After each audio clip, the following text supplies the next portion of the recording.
So we just got a news update for the Expanse Osiris Reborn. Exactly, that space RPG that we're all so very excited for. Currently being developed by the one and only Owlcat Games. So the news in question is an interview that has been published on the Epic Games Store, where we see some comments from Leonid Rasturugev and CTO Alexei Drobyshevsky. I'm sorry for butchering your names, guys. I apologize. At any rate, let's take a look at what they have to say here. It starts off with Leonid saying it's about narrative. We still make an RPG and choices matter. We had a kind of tech on our previous game that was responsible for keeping track of every decision players make and picking them up to make a proper reaction, choices and consequence systems basically.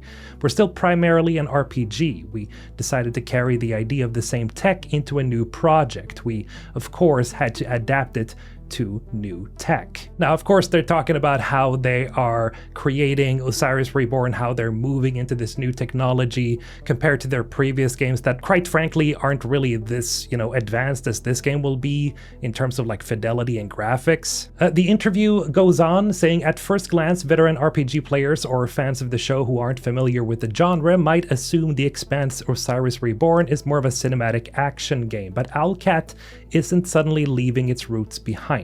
Drobyshevsky adds, our dialogue editor in our previous games is basically the same as in the Expanse, except here we just re-rolled it for Unreal Engine. We also had this thing that Leonid would call internally a tube system that keeps track of all the narrative states. That's like a big thing we took from our previous projects. The article continues, Unreal Engine has been commonly associated over the years with more action-oriented games, but we've seen all kinds of projects across a variety of genres use it and flourish in recent times.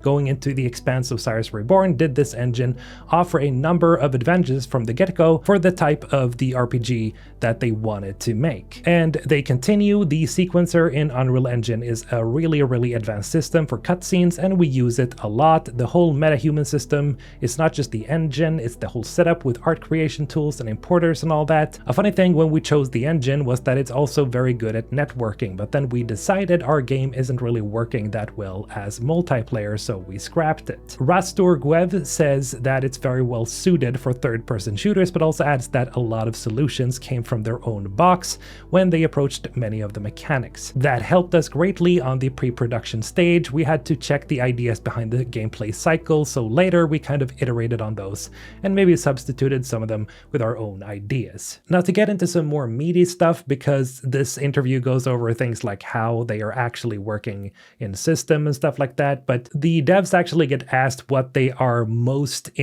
proud of so far, and apparently they both agree it's the whole zero gravity thing, which is quite present on the trailers and the previews released so far.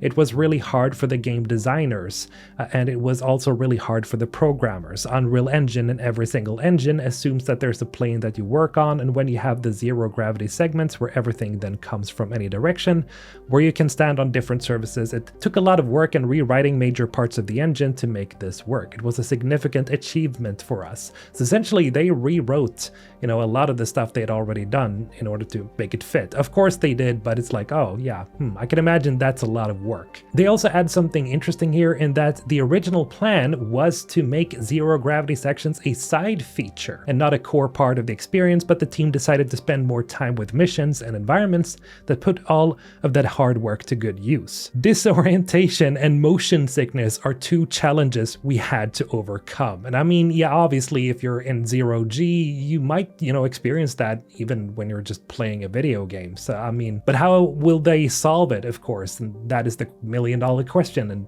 they say magnetic boots instead of the freedom of free flight in 3D space. It was too uncomfortable for the player. And to fight the motion sickness, we had to iterate the camera several times. We developed this approach that negates all the motion sickness effects, even though you can change the perspective quite often. Interesting, because I would imagine that would probably be pretty hard to achieve, to remove all of the motion sickness effects, because again, that is a thing that does tend to happen with games where you have to like, where's different environmental things going on. And when it comes to like zero G, I would imagine that's going to be quite the thing. So it's very interesting how they managed to overcome that. They also compared to the original Dead Space that it's very common in terms of elements to how it feels to play.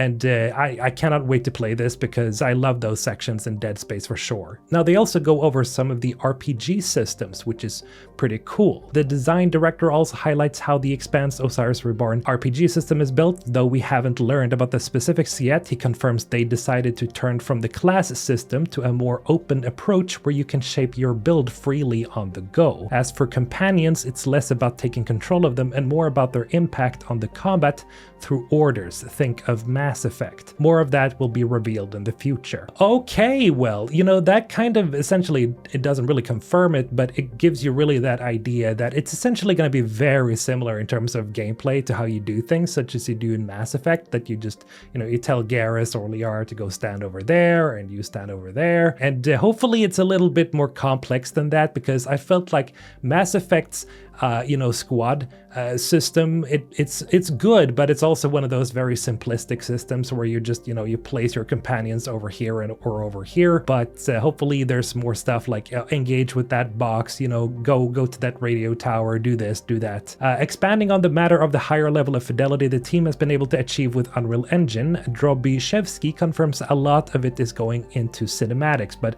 also underlines the importance of geometry and lighting technology like nanite, lumen, etc. It comes with a lot of challenges, but it does give us a final image that's a lot better and gives us a lot of interesting options. Going more focused and pushing for a more detailed and cinematic game typically means the scope is tighter, but Rostorguev teases the game does open up more than players might expect.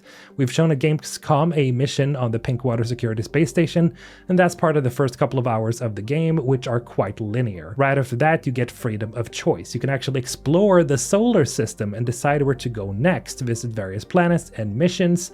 There'll be side content that's optional to your story. That's mostly what I can say at the moment. So, I guess things that we expected. I was hoping for some form of, I guess you could say, not galactic exploration, but system exploration, that you're free to go between the various planets and do stuff. I really appreciate that. So it's not completely linear all the way, that you have to go from one mission and one planet to the next planet and the next mission. So that's good to know. There is some form of freedom of exploration after the first, the intro, of course. Really cool. Now, Shinobi602 actually broke this down into a pretty neat little tweet here that I'm going to read up to you because he read in between the lines here. Osiris Reborn features the same tech as the studio's past games that keeps track of every decision players make, choice and consequence system. Same dialogue editor as previous games, just in Unreal Engine. Tube system keeps track of all narrative states. Larger scale and higher level of visual fidelity than anything Owlcat has done. Team is about 3 to 4 times bigger than on previous games. Holy shit. They really grew, huh? Most proud of zero-G combat and gameplay, difficult mechanic to get right. Not a class system, but a more open approach where you can shape your build freely on the go. Again, this is very interesting because it's not going to be one of those classic classes that you pick, sort of like in Mass Effect, where you go like an engineer or a soldier or a sniper or, infiltrator. So you're going to be, more free flow, I guess, in a way. That could work. That could be pretty cool. Because then it allows you to essentially build your character as you please. I like that. Hopefully it works out as well as I imagine, it would. Companions are more like Mass Effect, where we give them orders in combat rather than take control of them. It uses Unreal 5 features like nanite and lumen. First couple hours are linear, then opens up more than players might expect. Afterwards, there's freedom of choice, explore the solar system and decide where to go, visit various planets, decide how to tackle missions, plus side content. I know this isn't terribly much that we learned today, but it is some stuff. I'm always happy to learn more things about these games, especially at the Expanse, because I am a huge fan of the universe. As always, whenever I talk about this game, I gotta make sure that you guys go watch the show or, read the books, because you're missing out if you don't. I gotta tell you. At any rate, this is pretty exciting. Let me know what you think in the comments below as always. By the way, thank you to all my beautiful Patreon members for your support as always. Take care. Mr. Holton signing off.